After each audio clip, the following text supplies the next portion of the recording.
And it's good to share some thoughts this evening. Uh, Today will be on a very quick, okay? Just on high level, okay, yeah.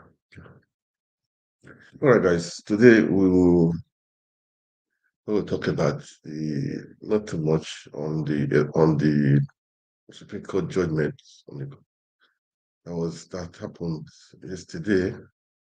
Yeah, yesterday. Really, I don't even know why all the governors they are attacking Tinubu. I don't know. I don't ask if they are attacking Tinubu. That means the executive have influence over the judiciary. That is just what they are trying to imply. It's supposed to be different bodies, judiciary, executive, and legislative are different. They are attacking him for not interfering. I don't know that about it. I never knew that Tinubu is also a judge. It we call judge or the chief justice of the federation. So it just shows that the system is really bad. Okay, the system is really bad. We should find a way out to make sure there will be no interference on let's assume the court there. There will be interference from the executives. They should not interfere. These are different bodies, different organs of government. So I just saw the videos attacking him. Attack Mr. President, attack Mr. President. I was not wondering why are they attacking him? Why are they attacking him? For what? Because they said it not interfere. It means we Nigerians we need to grow up. Oh. That's what I would say because the executives are not is supposed to be different from the judiciary. So I don't know why they're attacking him. Just imagine the Plateau State governor was so proud, so happy, thanking Mr. President for not interfering. Kano State too, the same thing. I think Kano State they never even try it. If they have tried it, there will be bloodshed in Kano State. They would have been able to try it, but if they have tried it, there will be bloodshed in Kano State because those people they are not like obedience they are quiet. Obedience they stood their mandates and they were still quiet. Kano State people, they are not like that. Oh. If you try them, they deal with you. Fire for fire. It's like that, fire for fire. These people, this is what they need. This is what they want, all these politicians. Fire for fire. They don't cool down. They don't need to, there is those messmen. There's those messmen.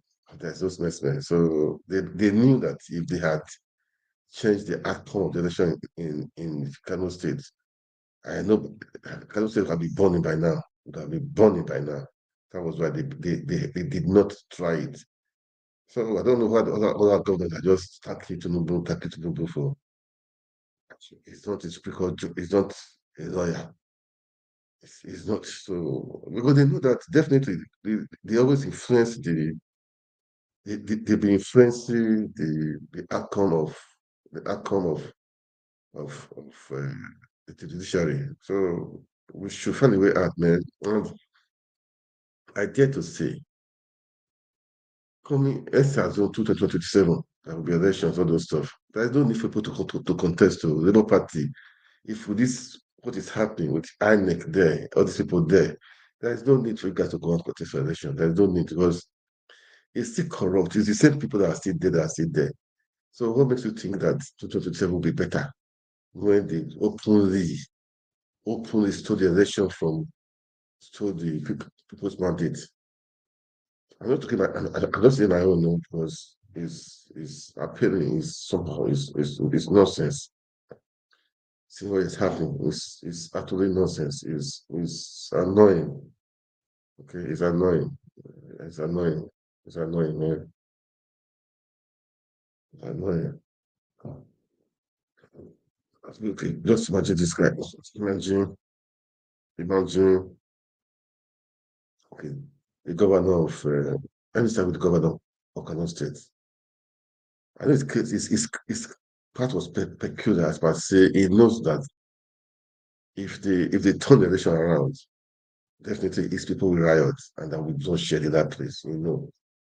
That one, we all know that if they try it, it will happen.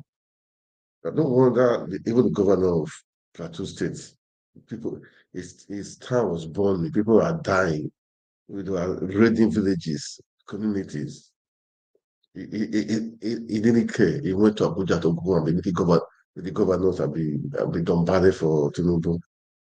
Maybe that was what he was doing it so that they will not interfere in his election, so that he will not take away his mandate, so that the Supreme Court will not rule against him. Maybe that was why all this why he was doing all this stuff. But it's damn too bad, okay?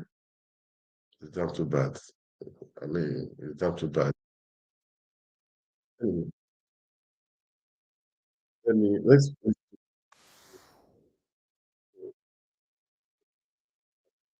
okay.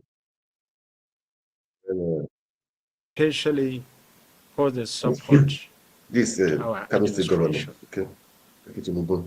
Ladies and gentlemen, at this juncture, let me specifically register my sincere appreciation and that of the good people of Kano State to His Excellency, the President and Commander-in-Chief of the Armed Forces of the Federal Republic of Nigeria, President Bola Ahmed Tinubu, GCFR, Jagaban, and his Vice President, Alhaji Kashim Shettima, GCON, for their statesmanship, leadership, and their respect for democracy.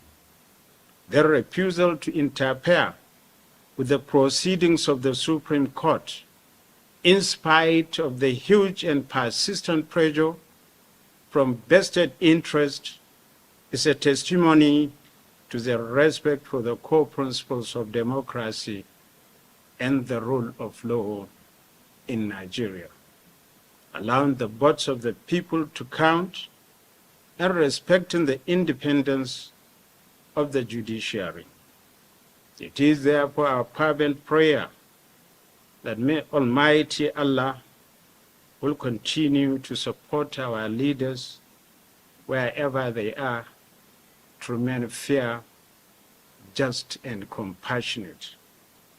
I pray to Allah subhanahu wa ta'ala to continue to guide them as they steer the leadership of our nation into peace, security, and prosperity.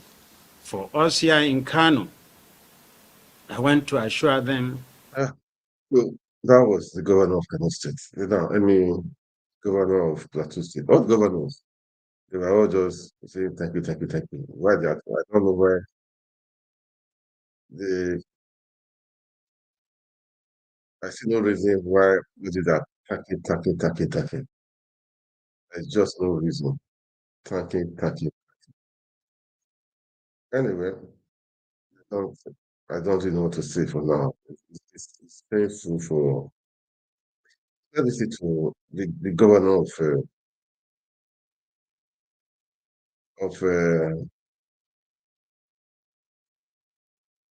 listen to the governor of Plateau State.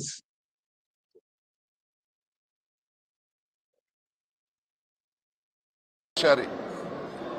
I don't know Their why they're talking. lordships have demonstrated courage and they have raised the hope of the ordinary man in Nigeria that justice is still available in Nigeria.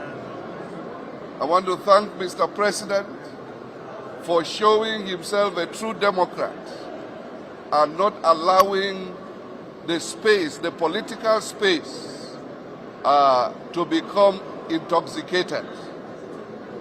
He has also shown that he is also a beneficiary of the people's votes and that he will also always allow and support the judiciary to perform its role. I want to thank the people of Plateau State who have stood by me. I want to thank Nigerians who have stood by us. I want to thank the international community that have also insisted that the votes of the people must count in Nigerian democracy. I want to thank all of you, and I say God bless. Yeah, that was Governor TINUBU. Taking for not vote, I don't know. Because the Supreme Court did not rule against them. But Tinubu did not interfere. This is what I have been saying. This interference of the executives on judiciary is not the right thing. We know they'll be doing it. We know they'll be doing it. It's time for us to talk. You know, you have to talk. Enough is enough. Enough is enough. And you guys think that in 2027 there will be elections and you can come up to win like that, just like that, being obedient or not being not fire for fire.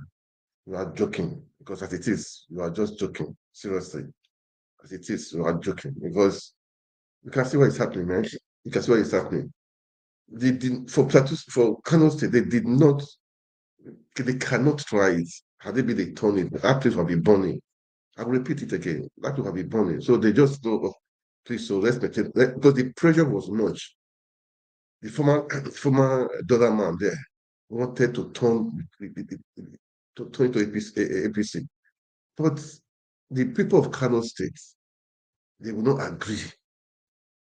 Nigeria had elections and it was turned around. It was turned around and the obedience were quiet. The people were quiet. We went out to vote, they took your vote, you were quiet. The pity. It had been is the kind of people that are in Nigeria, as it was spread in Nigeria. Do you think that will happen? It will not happen. It will not happen. I respect people of Kano State, man. I respect you guys. I respect you guys. You guys are strong. Okay, just okay. Let me look. Let's call a spade a spade. It was the same. Don't think you can just be like that and win the election, no. Because as it is, the INEC people are still there. That these people that are still there, the same INEC that stood that did nonsense, that are still there. Nobody is talking. What do you expect to? What do you think will happen in the next election? What do you think will happen? You guys must be joking, man. You guys must be joking. You guys must be joking. You guys must be joking. You must be joking, man. Were all You guys returned. must be Kano joking. State, people of Kano State came out en masse. I just saw a video of many people wearing their red scarf and Yeah, red caps and walking on the street, so massive. And someone had written and said, imagine if the Supreme Court had not affirmed the election of their governor, what is it that could have happened?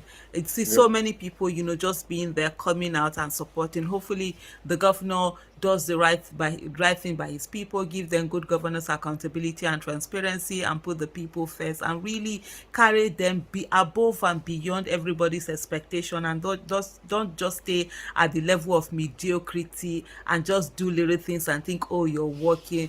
I really do hope that's what happens. Kind of people have been on this for a very long time. Like I'm always say, and I say it without mincing any words, they won. This particular governor won the 2019 election. It was in Ganduje, it was in APC, but the people of Kano were denied that election, and it's a really good thing to see now that the people of Kano indeed have gotten their election back. Their mandate has been allowed to stand. That's the way it should be. Election democracy where people's mandates do not stand is worse than a coup. I always say it. It is a coup in itself when people. It's worse than a military coup.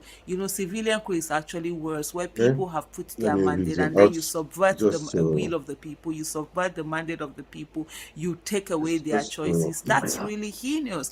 No matter what it is, people must be allowed. yeah, yeah. That was just part of um anyway, guys. It's just for us to let you guys know, man, that we all need to stand up for our rights, okay? for our rights. Seriously, don't wait to them. The voice of the people has the say. We have the say. The people have the say. It's not INEC. If the people vote and their vote is not counted, you can imagine in Kano State what look, those guys were ready. They were ready. They were ready because they voted. They were ready to come up and fight for their rights. And fight for their rights and take it back. They were ready. Anyway, today I have to go and watch. Let me just do this one. We'll call it today. Now the better educate. As I said before, for personally, we should look critically and know what really happened. She may not be correct, okay, but let's look at it critically. As I said before, the Harriman that took 44 billion naira under 5 days to help personal account and account of family, her case is even down. Her case is not even up. But the person that paid 430 million naira to somebody's to one of the president's accounts, that is what is going on. So let's be smart, Nigerians. Let's be smart. And that one, and they said it has brought some money. I mean, about 33 billion naira back. But let's be smart. 44 billion naira and 430 million naira. That is over 100. Is over 100 times bigger than the one of Better Edu. But now, all the newspaper, everybody, they have to have a Better Edu, Better Edu, Better Edu. Let's be smart, guys. Let's maybe to this. I would say it's a setup. Maybe she made a mistake. I don't know. Maybe I think it can happen, but let's be smart. Okay. Maybe people are fighting her back. All of us, fighting back. Well, the interior minister, is he was involved. What is happening? Total investigation. FCC should invite that interior minister, not him go and meet the president. The president is not the police, and yes, he's the commander in chief, but EFCC should invite the interior minister. They should invite him for questioning. Because these people don't trust him. He was one that said, hey, off the mic, off the mic, off the mic. He's what he wants. So you can see seeing people move up and down. They are rotating them. They move them from here, put them out of the National Assembly, from there to camp commissioner, from there to governor, from there to chief of staff, from there to same people. And Nigerians are just there, quiet and looking. Anyway, let's better the case. Let's go there. Let's just a few analysis, and then let's just listen to the better the case. Let's know what is happening. What is the cause? What is? Let's just analyze a few things about that one. Then I think we're gonna call it a day. All right. Just let's watch. Let's write down that one. Um,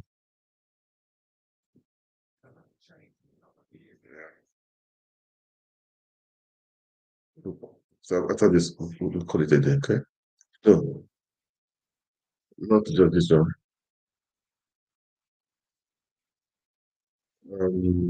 Okay.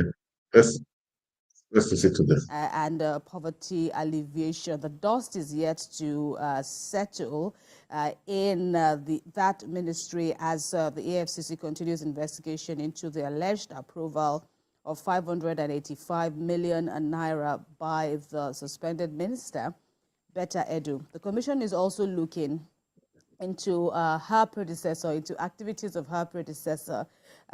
Both women's passports have now been seized, although the ministry's permanent secretary, Abel Olumuyiwa has assumed responsibility for the ministry. There is the question of whether the ministry should be scrapped. And only recently, on Friday, mid-Friday afternoon, that is, President Bola TINUBU suspended all administered programs by the National Social Investment Program Agency, which is one of the agencies under the Ministry of Humanitarian Affairs. And this follows the ongoing investigation of alleged fraud in the management of the agency and its programs. And so all 4 programs administered by NCPA, these are Empower Program, Conditional Cash Transfer Program, Government Enterprise and Empowerment Program, as well as the Homegrown School Feeding Program, have all been suspended for a period of 6 weeks. In the first instance, the President raising significant concerns regarding operational lapses and improprieties surrounding payments to the program's beneficiaries, Emmanuel. And this is such an unfortunate situation when you look at the theme, the idea behind programs like this, the idea behind the creation of this ministry. It's a young ministry when you compare it to others that have been on ground for so long, but it came on board under the Buhari administration about 8 years ago, and then the TINUBU government also took it upon itself to inherit that ministry, gave it a kind of a new name, poverty alleviation, top on the government's minds, of course, and the issue of humanitarian affairs. There are so many issues, pertaining to humanitarian crisis. Many people, millions, hundreds of millions of Nigerians are in dire need of aid, food and the likes. And just when you think that, this chunk of money, this sizable amount of money has been earmarked to the ministry, we're hearing this rather unpalatable news of, monies meant for vulnerable people in the country found in the wrong hands. And, investigations are still underway, and we hope that this will be an eye-opener for everyone, indeed all the other ministers in the cabinet of the president. And we want to get to the bottom of this, because there are so many questions yet unanswered. A lot of questions to be answered at this time. This particular ministry was created in 2019 by the then President Muhammadu Buhari, just to cushion the plight of Nigerians concerning attending to their humanitarian affairs. But with this development, the current president at the moment, President Bola Ahmed Tinubu, came up with the mantra to add poverty alleviation to this particular ministry to ensure that more Nigerians get conditional cash transfer. But at the moment, what we are saying is about some misappropriation of funds in this particular ministry. But the EFCC, it's on ground at the moment, investigating those who are concerned at the moment. Just yesterday, we saw that the EFCC invited over 20 directors to answer questions concerning what transpired behind all these monies that we're hearing flying around. But what we are waiting for at the moment, but you recall that the suspended minister was on this particular program.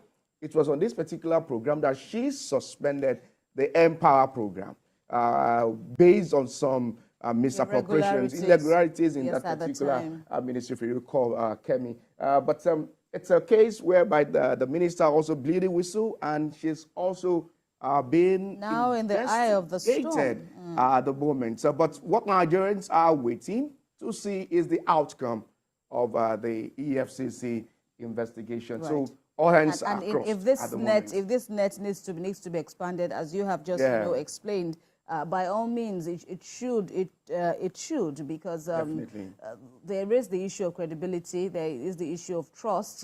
Deficit. Which and you recall that about 3 CEOs were also invited for questioning. Of banks, even though there was some back and forth, there was some form of denials that they weren't.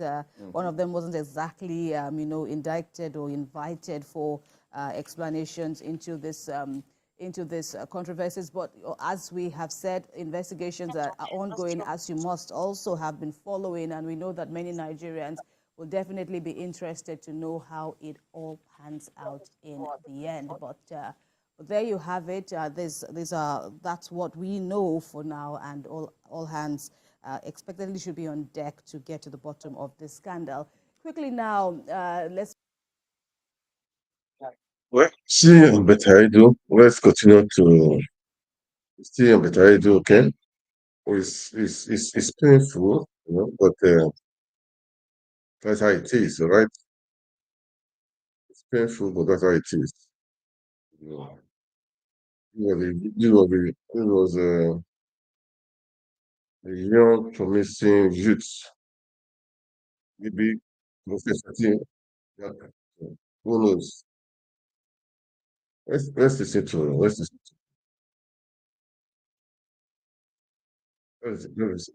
to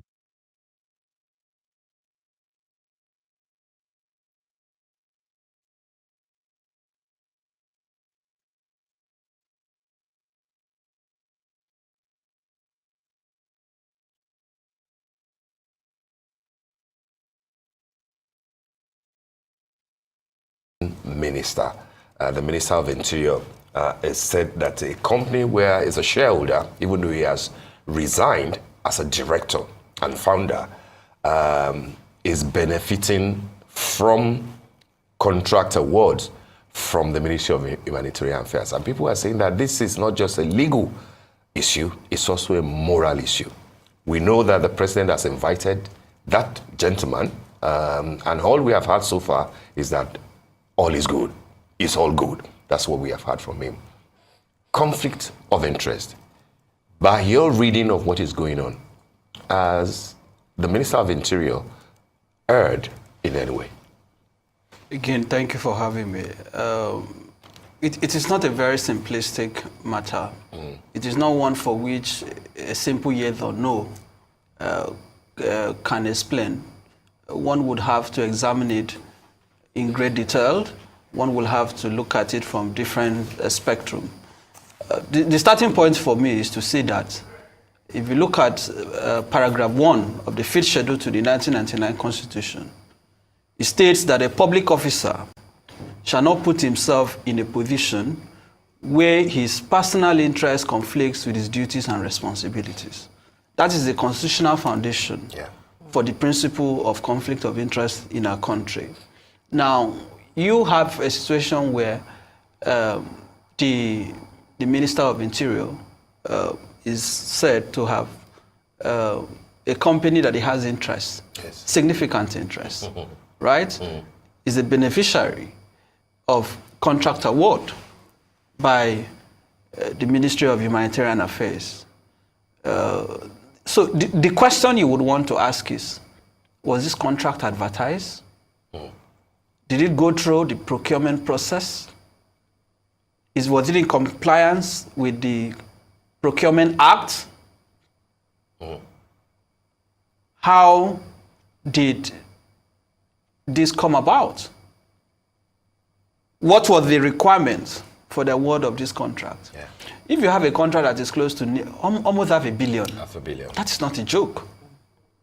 And the company in question is not a public company. It's not listed. It's not a public. It's not a trade. It's not a company that is on that you can just go and buy shares from. It is a private company limited by shares. So again, that is why I said these issues have to be examined carefully. Because if it is a private company limited by shares, it is Corporate Law 101. It simply tells you that the controlling minds of the company, the owners of the company, is quite limited. You could have, in fact, under the current law, you can even have one person, right, as the director of a company. So if you look at the ownership of this company, you would want to ask yourself genuinely, can anybody convince me today that this company has not enjoyed the patronage of the government on account of the influence, on account of the position and status of the minister who is the owner of the company? Because if you say the advisor and the director, right, it is the shareholders that own a company. Correct. That point should be stated clearly. The company belongs to the shareholders, right? They are the ones who own the company. Directors are people who basically run the company, but in terms of ownership, right? Because if at the end of the day, dividends, it goes to the shareholders. It's the shareholders who merit or who earn dividends of a company. So I find his explanation unsatisfactory. And I think that at the heart of this is even the question of this so-called social investment program or whatever that, name the government has given to it.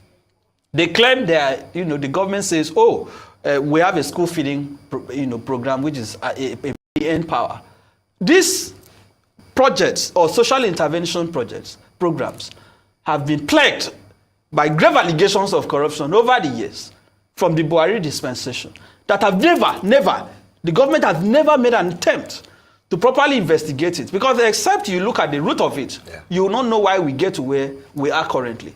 Now, when the minister says that he had divested himself from the company, that he had resigned as the director, of course you cannot be a director while still serving as the minister.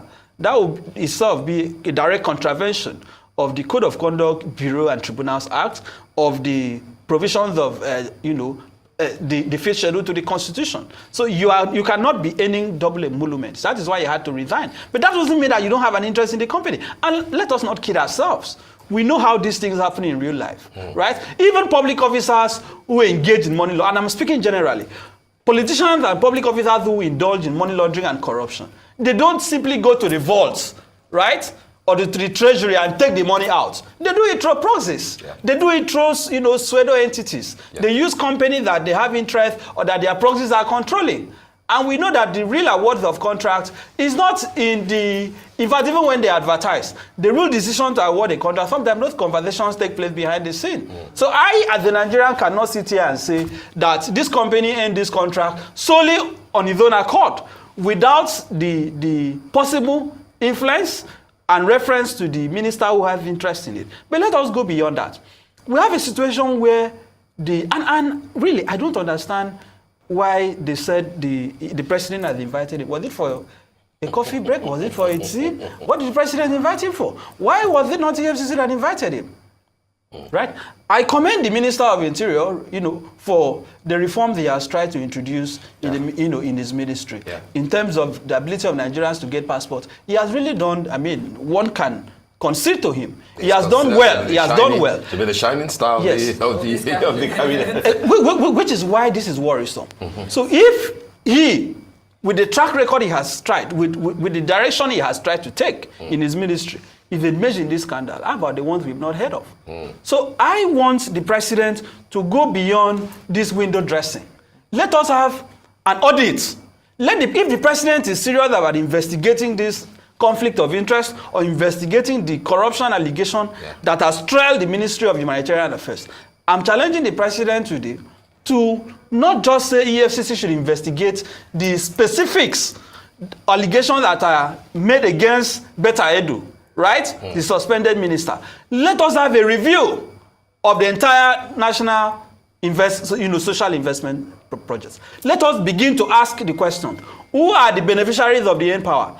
How come that as a country in 2024, I cannot go on the internet with all the money? Look at, they claim they spend almost $500 billion for consultancy. What was they consulting for? What is the services that was rendered that you spend that amount of money? How come that as a country in the 21st century, I cannot simply stay in the comfort of my home and Google and go on the internet to see who the beneficiaries of the N-Power are, to see who the beneficiaries of the conditional cash transfer are? The information is not there. Vulnerables, and many of them do not have bank accounts. Who are there? Who are they? Who are there? So this so-called social investment, and I don't like the idea of saying it has been suspended for 6 weeks. The entire program should be scrapped before we can even reconsider whether it should be sustained or not. Let it be scrapped in the interim until the president of Nigeria today, TINUBU, is able to tell Nigerians that these are the beneficiaries of these social investment interventions over the years, and it shouldn't be limited to his government from the Buhari dispensation. Yeah. But you see, let us be honest. TINUBU did not campaign on fighting corruption was not at the forefront of his campaign. But it is good that at least we have seen some element of what I would call presidential presence, which under Buhari, who was said to be an anti-corruption person, we did not see. But let us go beyond the window dressing. There are fundamental issues. How come that public funds in billions were transferred to private accounts? Who are the owners of those accounts? Why was that decision taken? Is that not in contravention of the public rules, the code of conduct for public officers? How come that these things will happen? So we cannot allow this kind of infractions to happen, and at the end of the day, it becomes a partisan conversation. Oh, that EFCC has invited. We want to see people go to court. We want to see people arraigned. We want to see people detained. Okay. So, Mr. Ife, let me come in here. When we look at the minister's explanation that he resigned as a director, but of course, still remained a shareholder in the New Planet Project company, I believe. If we look at the federal government's financial regulation, section 713, that clearly cites that there's a clear warning against the mingling of personal and public monies. Given his position and experience, and I'm even going to make a reference to even Betta Edu, who has now been suspended, overlooking such a fundamental regulation, should that in itself be reason for suspension? Because, like you said, why is he still being invited over to the president's office? This is clearly a breach in financial regulations, in mingling of those monies. So, would suspension first be something that you would I say spark confidence in Nigerians while the investigation is going on? Look, it is not a difficult thing to ascertain, right? You've asked a very sensitive question. It is not a difficult thing. The question is there a political will to really fight corruption? Because if the political will is there, what does it take? Simply call for the account statement of the company. Demand for the account statement, where this close to $500 million was transferred to. Let us see it. When that money got into that account, was it moved to other accounts? Right? We call it trailing the funds. Follow the money. When this money was paid to this company, this New Planet Limited, was it moved to other accounts? That is the question that the EFCC should be able to answer in 24 hours. Because it's not enough for the minister to say, oh, I had resigned as the director. When this money moved to the account, who were the final beneficiary? Which other accounts did it move to? Have they been withdrawn since then? But the money was used, according to them, in 1 month to enumerate, part of the 11 million households that are said to be vulnerable. Which households? I think they are just taking us for granted. I have not seen any benefit. I don't know any household that has benefited from. I don't know if anyone here has known any household. I don't know one household in my village, in my local government or state that has benefited from this. I am aware that look, let's not kid ourselves. This so-called social intervention has basically become a tool for political compensation, right? Because when you have people appointed into political positions based on patronage as a way of compensating them for the role they have played in your emergence, they see that, look, it is my right to take public funds. That's the way they see it. Why will you have public funds being transferred in billions at a time that inflation is killing the country, at a time that the National Security Advisor Nuhu Ribadu has said that the country is bankrupt, at a time that our debt servicing is nothing to write home about, at a time that we are borrowing to service debt? We borrow to repair what we borrowed earlier. We are still hearing billions, hundreds of millions. These things can look like a joke, but it's not a joke. So let the president of the country come out today and say, yes, I am honest about this investigation. I am giving the Minister of Humanitarian Affairs 2 weeks to publish on a public platform, publicly accessible platform, all the beneficiaries of this social intervention since they were initiated under the Buhari administration. Because they are public funds. If you don't do that, then we are wasting our time. You're wasting our time. So this explanation by Betta Edu, by the Minister of Interior, they are not satisfactory. Nigerians are not satisfied with it. And the other aspect is even the amount. Inflation of contract. What sort of consultancy did this company offer for close to $500 million? What were they doing? But if you say consultancy, I can sit here and give advice and just talk. That is consultancy services. Most times it is intangible. Consultancy most times is not something that you can lay your hands on. So what exactly were the services that were rendered for the amount? And who set this amount? Did it go through the board? Right? Who determined the amounts that were paid by the Minister of Humanitarian Affairs? What was the position of the Accountant General of the Federation? What was the position of the Ministry of Finance? These are the questions that Nigerians must be told. But guess what? I have a feeling that if this investigation is thorough, Nigerians will soon realize that these two individuals, they are just the spotlight of the scandal. There are a lot of people who will be involved. You believe that's just the tip of the iceberg? Oh yes! That is what it is! There are at least 2 companies listed there which got money like the New Planet project, but they're practically untraceable. Yes. Not just untraceable. Not just untraceable.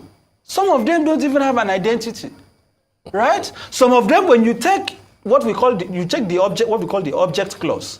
When a company is incorporated, you have the memorandum and the articles of association. Yes. When you look at those documents, you are supposed to see the object clause. What was the company incorporated for? When you look at the purpose for which these companies were incorporated, they even have nothing to do with the contracts awarded to them. So this is a country that has made corruption a national culture. And I'm saying that has to change. That has to change. And let us stop the dramatization. Let us stop the dramatization.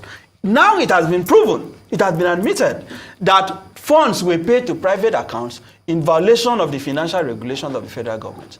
Therefore, I think that is enough for us to begin to see serious action in terms of prosecution. Because if at the end of the day, President TINUBU comes back to tell us, oh, we have investigated, the Minister of Humanitarian Affairs, even though she might have acted unethically, blah, blah, blah, blah, she's therefore reinstated. So what was the whole point? I personally don't think she's going to be recalled anyway. I don't think she's going to be recalled. But what I'm saying is that, is the Minister of Interior, is it the only person that has interest in a company that benefited from the largesse, from the humanitarian affairs? I think Nigerians and the media should help us look into that. Yes. So that we don't go back and say, oh, one minister that has interest in a company and that company got, which other minister? As a country, we don't have a ministerial code of ethics. You're aware of that? We don't. We don't have a ministerial code of ethics.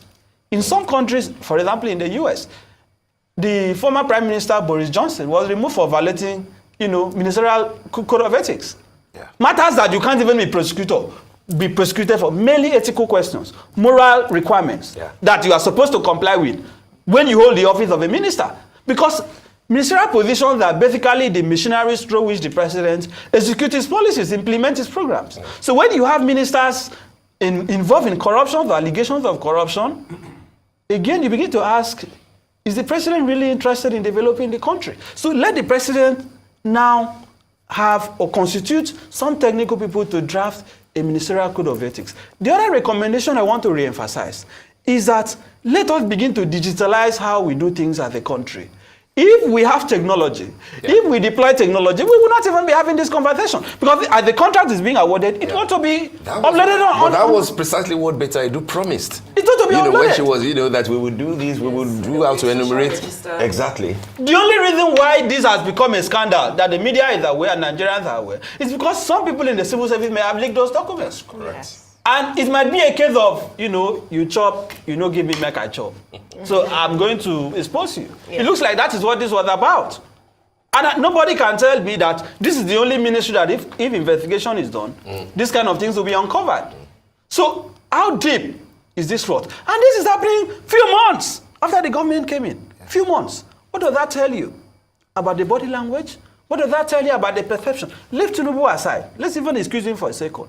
What does that tell you about the people he has appointed, their mindset, about why they are in that position? It tells you a lot that, look, our time has come. Let us eat the national cake. And I'm saying that the national cake has been depleted to a point where it has become suicidal for the entire country.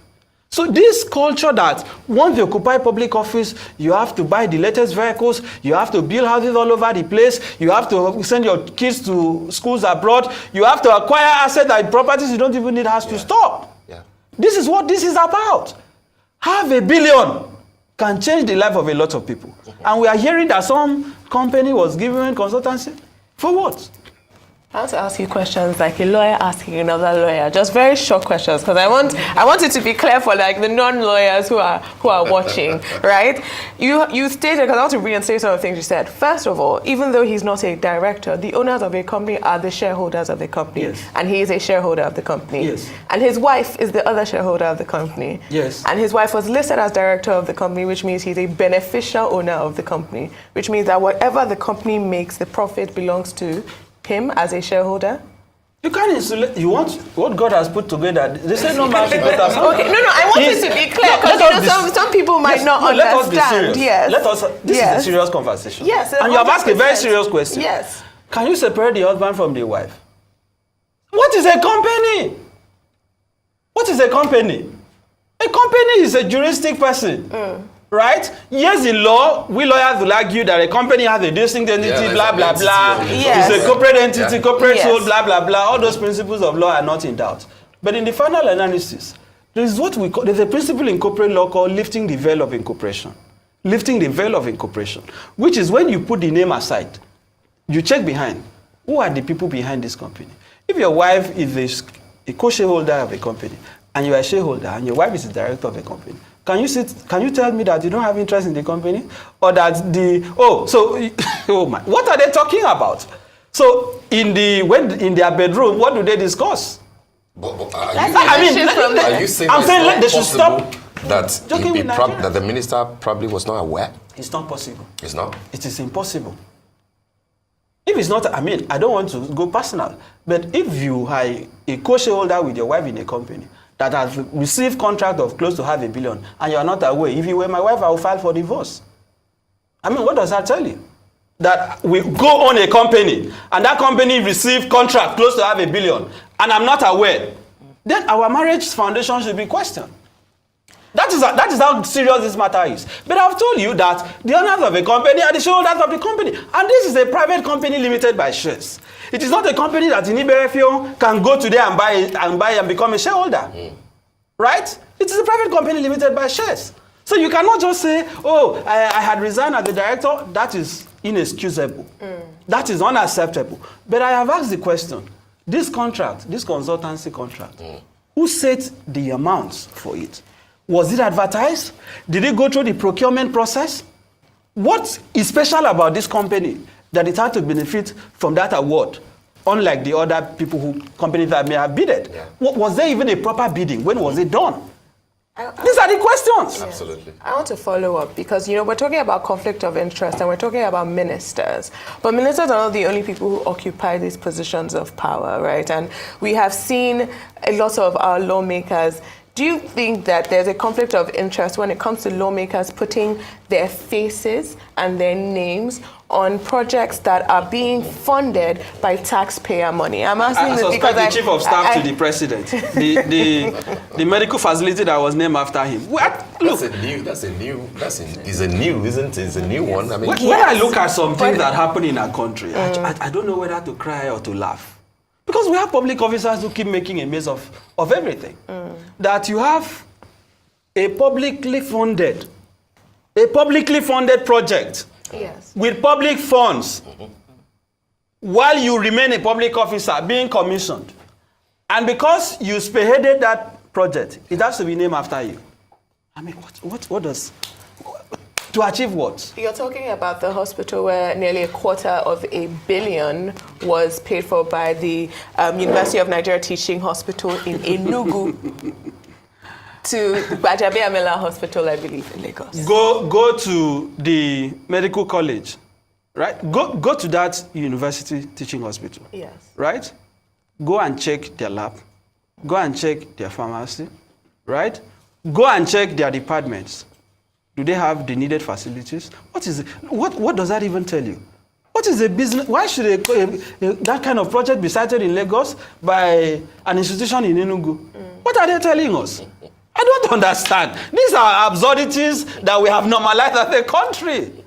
What is the business of Enugu University Teaching Hospital with a project in Lagos State? How was this even possible? And why is the name of the chief of staff on the project? To achieve what? Does it belong to him? And the man is not scandalized. He's smiling about it. And the country has to clap for him that you have done so well.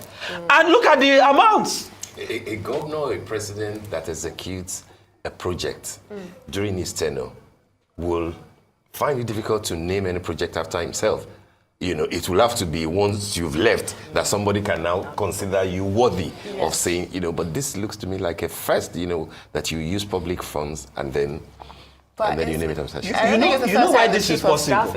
You know why this is possible? Sorry, I was saying I don't think it's the first time the chief of staff is doing it because we do have the Femi Gbajabiamila Residence Hall, we have the Femi Gbajabiamila Conference Center, we have, I think there's now a football field. Yes. It's part of all the projects that that were commissioned at the same time. Yes. Commendable if you look at the fact that we don't all those other people who earn constituency allowance project that we do not even know what they do with it. But then haven't done what you have used money for, even we do not have an idea of how much, we're talking about, but we can see project. But then to name it after yourself while you're still in office. The problem is that we have a culture of what I call canonization of criminality. Do you know how many institutions in Nigeria are named after the late Sani Abacha?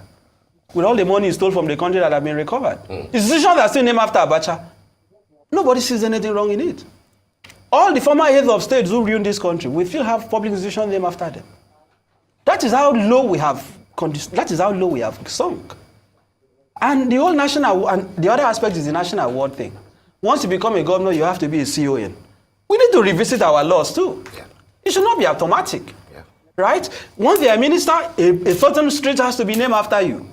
So what that tells you is that as a country, we don't really have a moral foundation. Because if you have someone that really wants to change Nigeria, from the day you are sworn in, one of the things you have to do, but in fact, start from the FCT. Start from the FCT. Rename all the streets, all the roads that are have been named after people that are not deserving.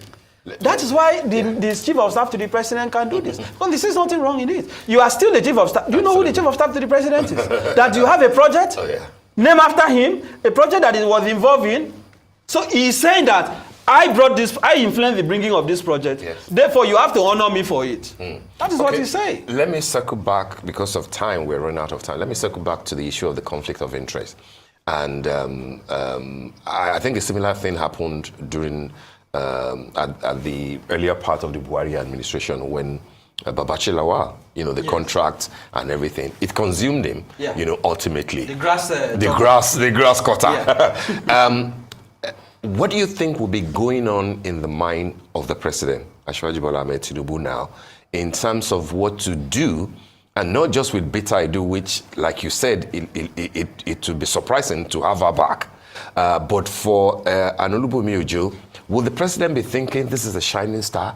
I've used, it's like a PR machine for my administration, or will he go back and drill down, as other people have said, to the expanded Tunji-Ojo, who, as you know, had issues of the NYSC thing that it turned out like that the same time that he was serving as member of the House of Reps was the same time that he claimed that he finished his youth service against extant laws of the country.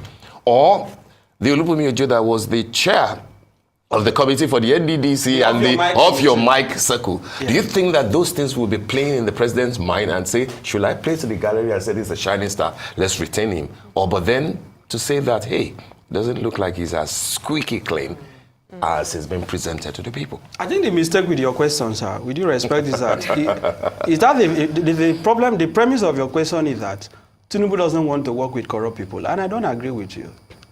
Because I'm not speaking particularly about it, but let us not live here with the mindset that this president does not want corrupt people around him. I would not agree with that. Because how did he get there? Who were the people who funded the election? Who were the people who supported him? And look at the number of ministers that we have. Is it not scandalous? If Tinubu is serious about changing the country, let him start by reducing the number of ministers. You have a minister today who is collecting alawi, right? Musawe. And you have a saving corps member. And that's Musawa. Tinubu has shown Nigerians that he does not care about fighting corruption. You have a saving corps member in violation of the decision of the Supreme Court that while you are a member of the National Youth Corps, you cannot hold a public office. No. You have a minister that is still wearing khaki to go for CDS and still sit in the Federal Executive Council. Is that? Are we a serious country? Are we a serious country? Yeah, but they say that she might not be collecting alawi. It doesn't matter. She's not the only one who is not collecting. We know the rot in the NYSC. We have ghost corps members, people who have never been to their PPA, the place of primary assignment, right? They just sit somewhere, somebody. We know these things. It doesn't matter. But I'm saying that when you look at the bigger picture, this is only a problem because it has been exposed. I don't think this is a problem for the president because it actually happened. I think this is just a face-saving thing, but I don't see him firing, the minister. I don't see that happening. You think he will survive it? I think he will survive it. But at a minimum, what I expect the president to do, Because you must also concede to him, he has done commendable things trying to reform how we get passports. I mean, I like some of the things he has said. Yes. He sounds like someone that has a lot of things upstairs to offer the country. Yeah. So I think the president will be in a dilemma. But I'm saying at a minimum, revoke the contract that was given to that company. Let the money return to public purse. And now come up with a policy that if you're a minister under my government, any company that you have interest, whether as a former director or as a shareholder, will not benefit from award, will not benefit from contracts. Yeah. Can the president have does this president have the courage to do that? Because if he says that, If he does that, he will be stating the obvious, because that's what the law says. Yes, but I'm saying, does he have the intention of doing that? Right? Does he have the courage to do that? Yeah. Does this president really want to fight corruption? Right? Because you have people who have been accused of corruption that he has appointed as a minister, from the legislative arm to the executive arm to even the political party, the APC. People that should be standing trial, people with ongoing active corruption cases with the EFCC. Do you really believe TINUBU wants to fight corruption? I think the coming months will tell. Yeah. The coming months will tell. Yes, we've run out of time. I just quickly want to ask you what you think when we look at the systemic corruption within the Humanitarian Affairs Ministry, now with Better Ado, and of course with Sadia Umar Farouk. Should that ministry be scrapped? What is the purpose of the ministry? What? What is the? Send out to the IDP. How many people have they taken out of the IDP? They say they want to alleviate poverty, but the country is getting poorer. A humanitarian affairs ministry or a poverty alleviation ministry that has only imposed more poverty on the country should be scrapped. So not only should the president not return her, I am saying this morning that I do not see why we need that ministry. We have the National Disaster Management Agency also. Correct. So why do we need a Ministry of Humanitarian Affairs? All right, then. What is the humanitarian services that they are rendering to the country? I haven't seen it. Scrap the ministry. Mr. F. Young, thank you so much. I knew when you were coming with the fire. Thank you. We really enjoyed today's interview. We probably played that. Yes. I like his analysis, man. His analysis was just point blank. No going back. Just point blank. I love the analysis. Well, guys, that's Nigeria for you, man. There are things we need to do. Okay. We need to do. I hope someone somewhere is watching that can make some changes, man. We want a better Nigeria. That's what we are saying. We want a better Nigeria. Okay. But all the same, we cannot give up. I've always said Nigeria is a blessed country. We need to make it work. Who will make it work? It's you and I. Okay. But other people who will make it work. It's you and I that will make it work. Okay. Anyway, guys, Nigeria, man, it's so interesting. So many things are happening that you say to yourself, how did we get here? How did we get here? That is a question. At times I would say, okay, how did we get here? It's painful and it's a pity that it's how it is. It's how it is. It's how it is. Anyway, let's hope for the best. Let's pray for the best. Let's go to pray for our country, okay? Let's pray for our country. All right. I know that Peter Edo, maybe she made a mistake. She was a youth that was, I would say promising with youthful energy.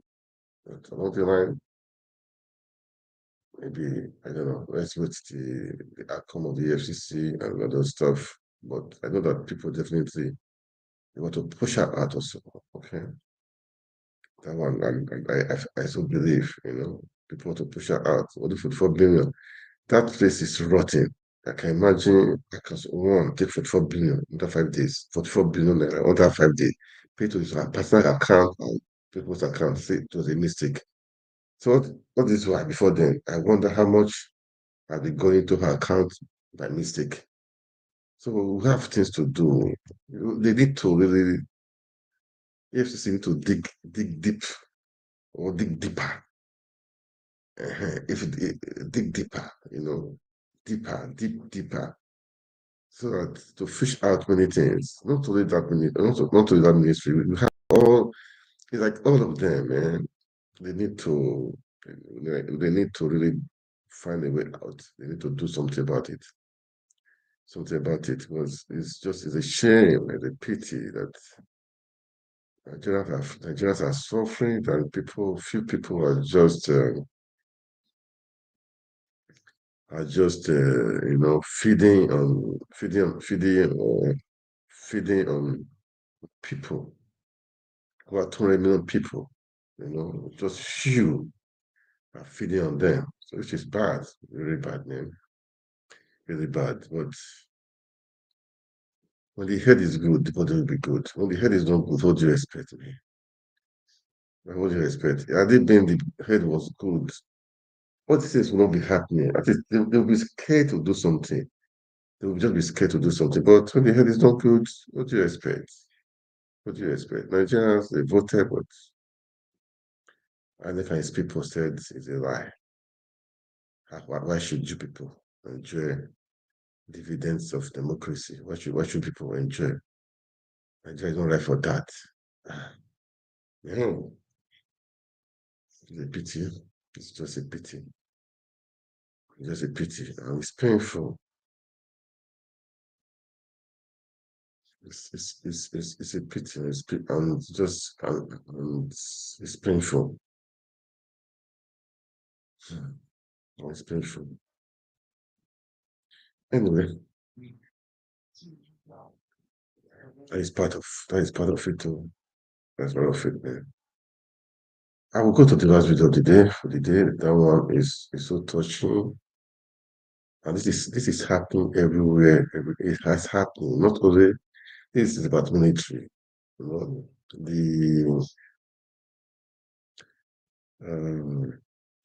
Before I play that, let's respect the military of what they are doing. Okay, let's respect the military of what they are doing. They are doing great with different things that is happening. They are doing great. Yes, before I play that video, let me play this video. Let's respect them for what they are doing.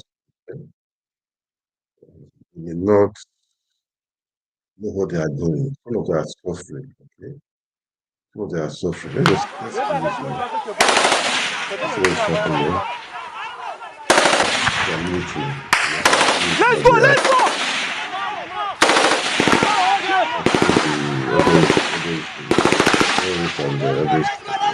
Terrorists, they are fighting terrorists now. Let's go now with their running, let's go! So let's keep them in prayer. Let's pray for them. Let's pray for them. But this Nigeria we found ourselves, the last administration was so porous. They allowed people to speak on different places, terrorists to speak on different places. They are coming back, let's go!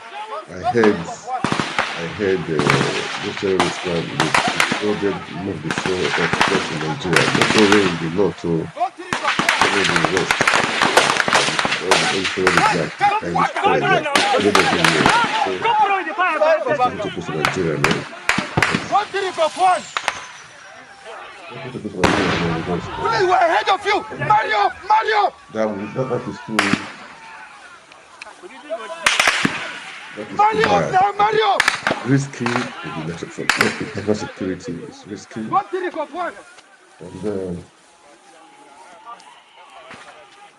And then we need to pray for these Ghana soldiers.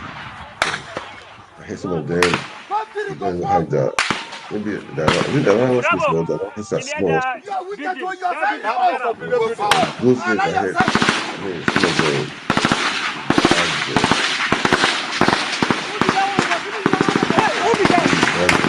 we don't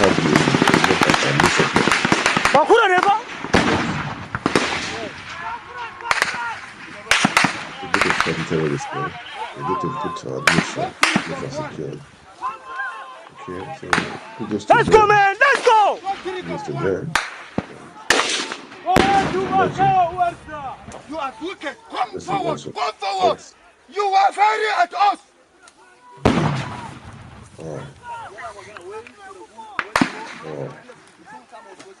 Hey, Kubude mana? Kubude tana. Go trick of one. Move forward now, link up with me. Move forward, move forward. Who they fire this RP? Those who are at the high ground, please stop firing. Those who are at the high ground, stop firing. Those who are at the high ground, stop firing.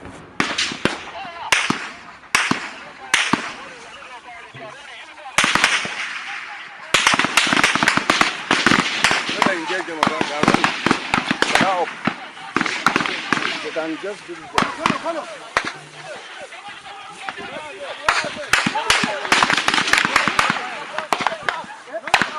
See the bullet, Yoga!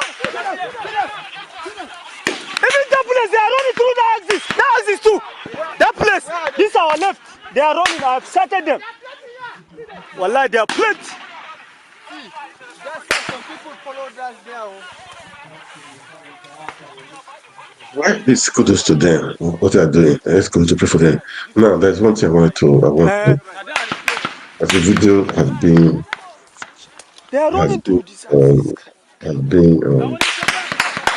trending, that a military officer, a military officer, accusing his female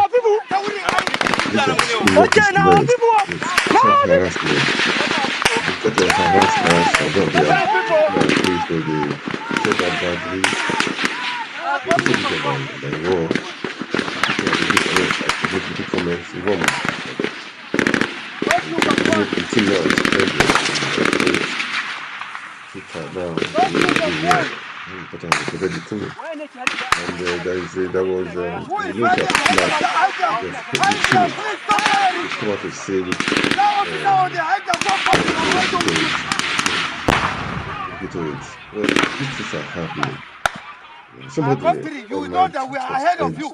You don't want to come and meet us? from the army corps that also because of Wait. just imagine that so many of them like that. You don't people for high ground, come back fast now. Don't fire us now. I know it's not even the police force. I know somebody on the high ground, you can never the environment. These things are happening. This is harassment. This is military punishment and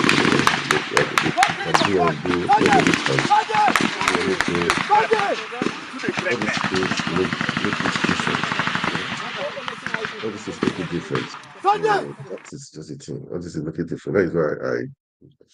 That is why I'm going to play this video. Let's listen to her because people make on my TikTok, people are making so much comments, man, and it's painful to see people suffer like this. It's not right for anybody to suffer like this. It's not good. At other times, it's not good. I'm against such nonsense. Seriously, I'm against it. I know it's not good. Nobody will pray for his relation to be involved in such a thing. Or the daughter to invest in such a thing, threatening you because they are your superior. And you don't want to do something against your wish. Come on, man. This is not right. It's not fair. I hope the military will, as they said, they will look into it. Because it's not just right. It's not fair. Okay. Let's play part of the video. Then I'll come back.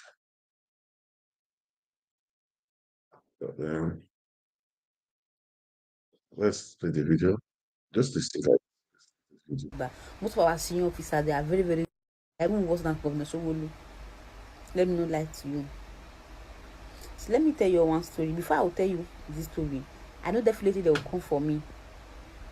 They will lock me up and they will dismiss me. I don't care. I can't even endure again. This is painful, man. Before coming out to make this video, I can't endure again. I can imagine. I can't. It's too bad. So, I don't want to die young. Definitely, I know they will come for me. But before anybody will dismiss me in this army, anyone that call for the order, anybody that call me for any order, anybody that want to do my charge, anybody that want to do my order to dismiss me, the person that do the order will not see peace. He or she will not see peace.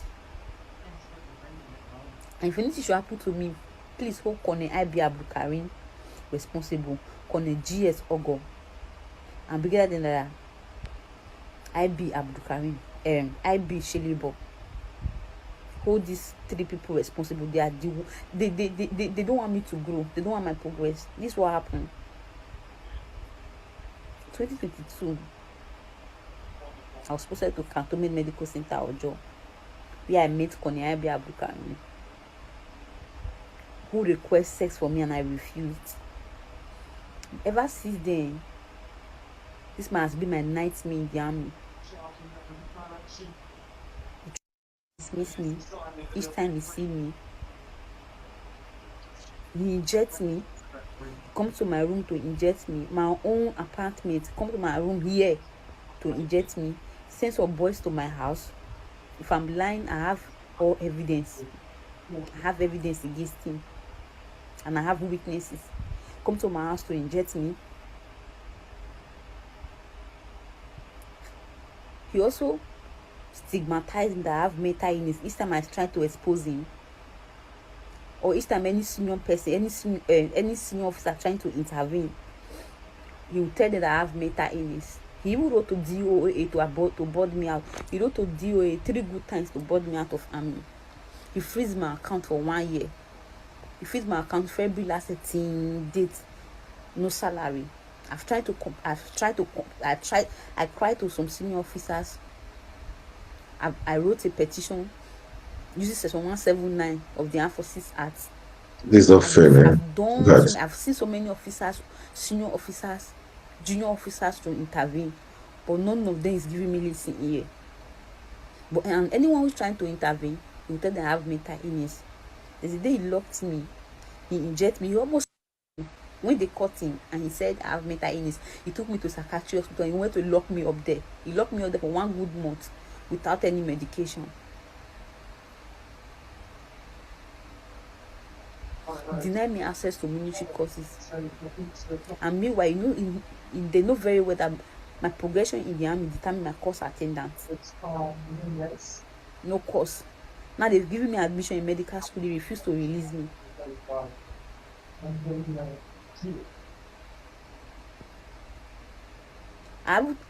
There was a time I called my dad. My dad interviewed. He was telling my dad to tell me to obey the last order. What was the last order? For him to sleep with me. Deny me everything. I can't even go on pass to see my parents. No pass, no leave for me. No leave. But please, and please, if anything to happen to me, please hold them responsible. Hold Kone IB Abdulkarim responsible, especially Kone IB Abdulkarim, Kone GS Ogo, Brigadier General IB Shelebo. Hold them responsible. They are my nightmare in the army. They've done everything to tarnish my image because they are all cosmates. I don't know why army will promote such and heartless people. I don't know what I've done to them. I don't know. I don't know what I did. Till date, I haven't collected salary. I can't even endure this again. I can't endure it. Let the worst happen. Let the worst happen. I don't bloody care.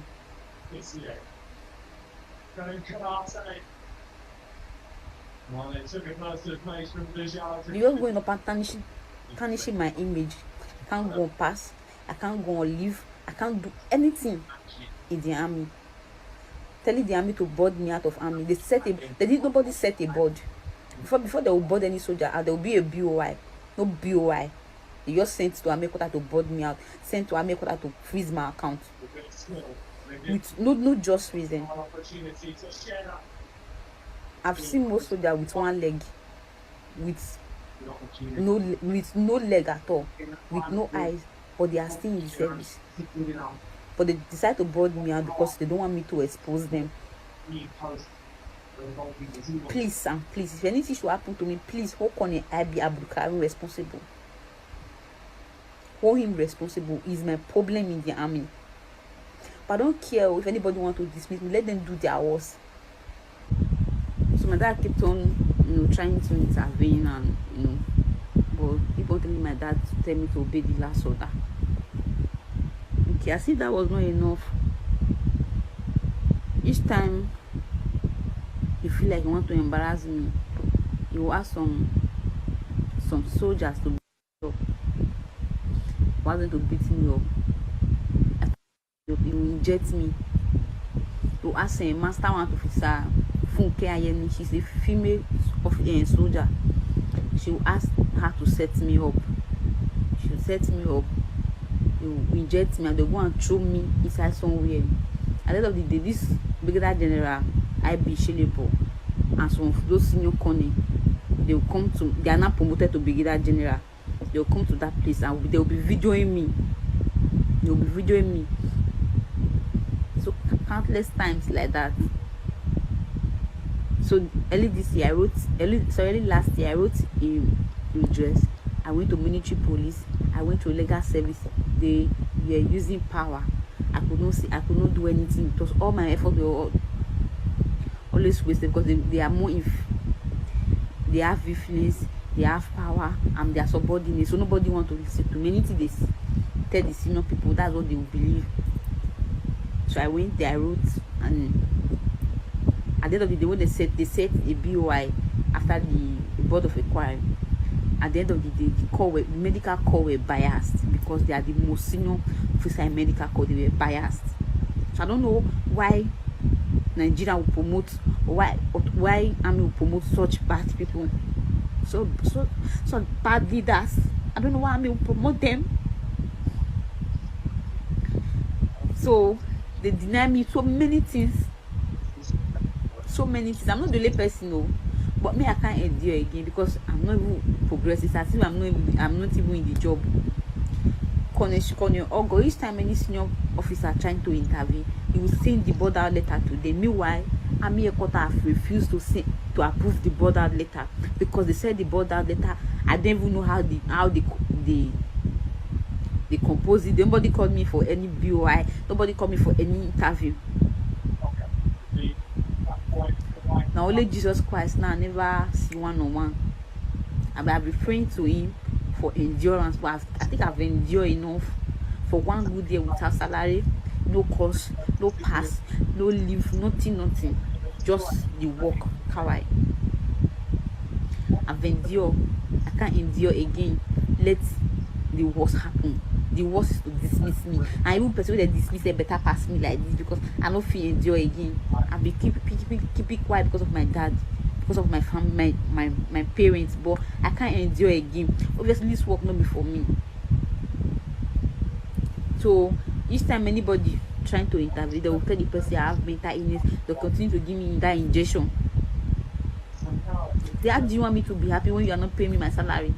How do you want me to be happy when my mates are going on? Because even my junior that meets me in the army going on, because I'm no progression, I'm not even growing. What do? I don't have anything to do again. I've done the normal procedure. I followed the normal procedure, the normal book army. Everything they asked me to do, I've done it, but nothing good is coming out. Now only God I know. I never talk. I never see. I'm talking to God. I mean to say. Now only God I never see. I've spoken to some senior people who pretend as if they are hearing me. Meanwhile, they don't even care about anybody. They don't care about me.